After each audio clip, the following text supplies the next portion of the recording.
Samajwadi party के राष्ट्रीय अध्यक्ष अखिलेश यादव कुटान के ब्लॉक प्रमुख के घर श्रद्धांजलि सभा में शामिल होने के लिए पहुंचे थे। इस दौरान मीडिया से बातचीत करने के दौरान उन्होंने कहा कि लोकसभा चुनाव में सबसे बड़ी लड़ाई संविधान और लोकतंत्र बचाने की थी, जिसमें इंडिया गठबंधन के साथ हमने जौनपुर और उसके आसपास के लोकसभा सीट में जीत दर्ज की। उन्होंने कहा कि पीडीएम मजबूती के साथ चुनाव लड़ी, जिसके चलते दिल्ली की सरकार फैसला नहीं ले पा रही। वहीं समाजवादी पार्टी में राज्यसभा सांसद रामजी सुमन लाल के बारे में कहा कि अगर उनके साथ किसी तरह कोई गलत व्यवहार होता तो इसके जिम्मेदार खुद मुख्यमंत्री जी होंगे। वहीं उन्होंने कहा 2027 के बसपा गठबंधन के सवाल पर कहा कि इससे मुझसे सवाल ना पूछो, बीजेपी से पूछो। स्टेटमेंट दिया था कि अब हमारे पास एक ही रास्ता है, सुप्रीम कोर्ट जाए। अखिलेश यादव की सरकार अगर आती है तो क्या ये जो रवायत हुई है इसको किस तरह से ठीक करेंगे? जो आपका जौनपुर का मेडिकल कॉलेज आधा अधूरा पड़ा हुआ है, इलाज के लिए चले जाओ तो डॉक्टर मार दे आपको। इतनी शानदार बिल्डिंग बनी है, ये वही बिल्डिंग, वही कॉन्ट्रैक्टर आर्किटेक्ट थे जिन्होंने लोकसभा बनाई है। हम लोग तो जौनपुर का अच्छा मेडिकल कॉलेज देना चाहते थे। क्या हालत है medical college, dial 100, one of the best response system दिया था हम लोगों ने। पुलिस क्या कर रही है, क्या न्याय दे रही है उससे? जो एम्बुलेंस सर्विसेज दी थी हम लोगों ने, वो इसीलिए दी थी कि गरीब अगर गांव में है, उसको तकलीफ परेशानी है तो फोन करे, एम्बुलेंस आए, उसकी मदद कर दे। और गर्भवती महिलाओं के लिए फ्री थी। उस व्यवस्था का क्या हुआ? और फिर जहां कहीं भी समाजवादियों ने लैपटॉप दिया, वो आज भी चल रहा होगा। जो नेटवर्क आप इस्तेमाल कर रहे हैं, जिस नेटवर्क पे आपका चल रहा है ये मोबाइल, उस इन्वेस्टमेंट को लाने का काम समाजवादियों ने किया।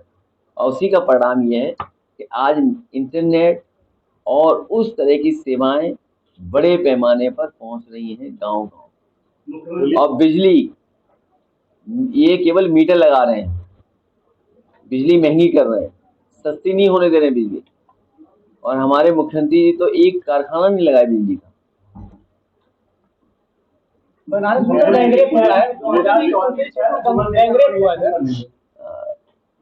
ये घटनाएं जो वाराणसी में हो रही हैं दुखद है। और अगर संख्या और नंबर हम देखें, अगर देश में सबसे ज्यादा असुरक्षित महिलाएं कहीं हैं तो उत्तर प्रदेश में। पुलिस का कहना है कि नए तरह के माफिया पैदा हो जाएगा। पुलिस की क्यों मानते हो? पुलिस खुद ही माफिया का काम कर रही है। आपको नहीं पता है?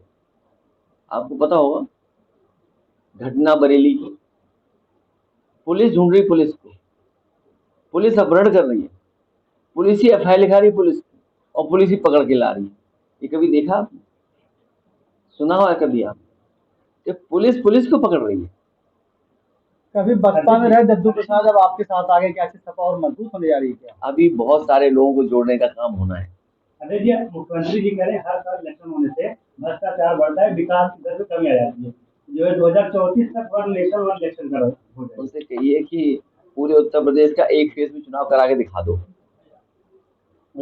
पूरे उत्तर प्रदेश का वन नेशन वन इलेक्शन। अगर वन नेशन वन इलेक्शन का ये बीजेपी इतना बड़ा सपना देख रहे हैं तो वन फेज में इलेक्शन तो करके दिखाएं पहले। यूपी का एक फेज में इलेक्शन करा दें।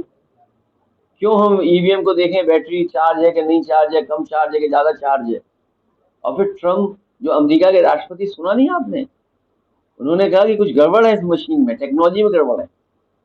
एलन मस्क कह रहे हैं गड़बड़ है। आप सोचिए भारत में क्या पाबंदियां लग गई हैं। चिंता का विषय ये है कि आपकी अर्थव्यवस्था चल नहीं रही है। आप सब दूसरे देशों से ले रहे हैं कारोबार, वो बाजार हमारा खा जा रहे हैं। कम से कम भारतीय जनता पार्टी को अमेरिका से सीखना चाहिए और इन्हें भी पाबंदी चीन पे लगा देनी चाहिए। रेखा गुप्ता, ये कौन है? दिल्ली के सीएम। उनसे आपका परिचय हो तो मिलाओ जाके आप। इनका परिचय तो होगा, मुझे लगता है आपको जाना चाहिए मिलने वहाँ। समाजवादी पार्टी दैनिक जागरण नहीं पढ़ेगी, मैं तो नहीं पढ़ूंगा, क्योंकि उनके मालिक हैं कांग्रेस के। उसमें किसी को छिपा नहीं है, कोई छिपी बात नहीं है। और कोई बात ऐसी नहीं मैं कहता हूँ जो ना पता हो किसी को।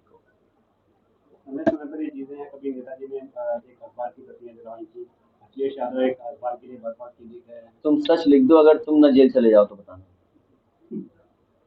कई पत्रकार साथी हैं, सच दिखा दें तो प्रशासन हो सकता है तुम पे कुछ कार्रवाई कर दे। लगता है ये कार्रवाई आप पे कभी हुई नहीं है। अभी आगे आगे की क्या रूपरेखा है इंडिया अलायंस की, और जो आगे आगामी चुनाव है उसको अखिलेश यादव किस तरह से देख रहे हैं और किस तरह से समाजवादी पार्टी का लक्ष्य है कि भारतीय जनता पार्टी रहे और हम सब लोग मिलकर के पीडीए की ताकत को और मजबूत करेंगे। हर पीड़ित के साथ पीडीए दिखाई देगा, हर परेशान के साथ पीडीए दिखाई देगा। राहुल गांधी बिहार में राहुल गांधी बिहार में कांग्रेस और दलित की बात कर रहे हैं। कुछ कह रहा ही है हमारा पत्रकार। राहुल गांधी बिहार में पिछड़ों और दलित की बात कर रहे हैं, अगड़ों की बात नहीं कर रहे हैं। तो क्या वो भी पीडीए का बहुत अच्छी बात है, अगर वो अच्छी बात है कि वो समय को समझ रहे हैं। राजनीति में जो समय को समझता है वो आगे बढ़ता है। कुछ नया डायमेंशन क्या ऐड हो रहा है? मुझे लगता है हर पीड़ित के साथ पीडीए है। ये डायमेंशन क्या खराब लग रहा है आपको? इससे अच्छा डायमेंशन और क्या हो सकता है? इससे अच्छा एक कलेक्टिव और सबको जोड़ने का और क्या फैसला होता है? जो पीड़ित है उसके साथ है, जो दुखी हम उसके साथ हैं, इसीलिए पीडीए। अभी यहाँ पर सामूहिक विवाह हुआ, काफी सारे आपात जुड़े इसमें सामने आए, सूची नहीं जारी की जाती है, तमाम तरह की अनियमितताएं सामने भाई बहन तक की शादी करा दी। तुम ऐसा करो, उसकी सूची जारी कर दो अपने चैनल पे, थोड़ी मेहनत नहीं, यही तो कमाल है। अगर हमारे यूट्यूबर थोड़ी मेहनत कर ले, इंडिविजुअल घर पहुंच जाए, वो तो पता ही होगा कहाँ कहाँ घर के लोग हैं। तो अगर वो सूची जारी कर दो तो बड़ी कृपा होगी, हम आपको भी कुछ सम्मान करेंगे लखनऊ में बुला के। जब जब मुख्यमंत्री के यहाँ दबाव दिया जौनपुर में, समाजवादियों को घर से उठा लिया जाता है, तो युवा पुलिस लगा दी जाती है।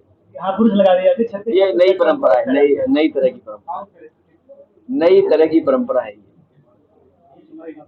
ये बहुत